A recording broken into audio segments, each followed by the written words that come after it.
Hey guys, this is Calvin from InstaLOD.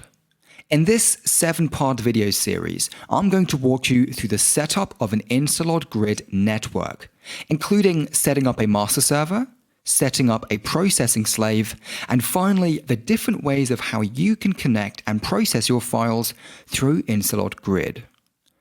InstaLOD Grid enables enterprise customers to easily establish an on-premise InstaLOD compute cluster.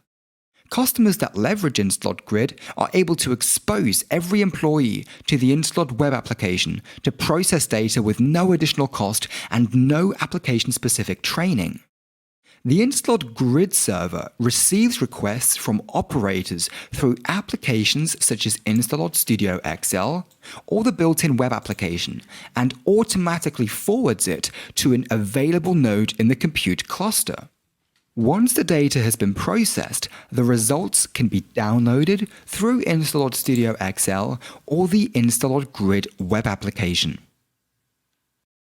For deep system integrations, InstaLOD can be accessed through a built-in web service that can be connected to other web services, PLM systems, and traditional data pipelines.